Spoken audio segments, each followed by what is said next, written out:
C'est dans cette maison qu'un garçon de 21 ans a été découvert sans vie hier. Depuis samedi, c'est le 5e jeune retrouvé mort dans ces conditions, tous dans le Nord, tous âgés de moins de 25 ans. À chaque fois, une suspicion importante de décès par overdose.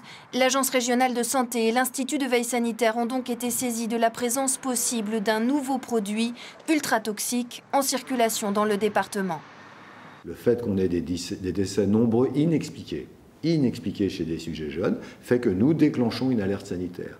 Et il appartient à ce moment-là, effectivement, à la veille sanitaire et à l'ARS de mettre en place des éléments de compréhension.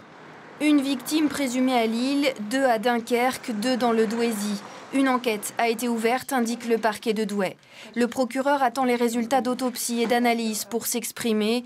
Informée du danger, la plateforme d'addictologie du Nord diffuse l'information le plus largement possible auprès des consommateurs depuis ce matin. D'autant que selon l'Office français des drogues et toxicomanies, le produit pourrait provenir de l'autre côté de la frontière. Le cas similaire aurait pu être signalé en Belgique et notamment dans la partie Flandre. Ça, c'est une information récente, ça se serait passé récemment. C'est une information que j'ai eue par téléphone ce matin.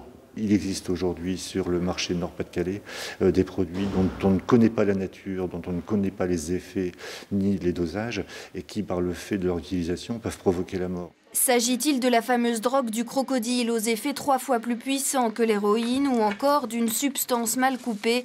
Aucune information ne filtre.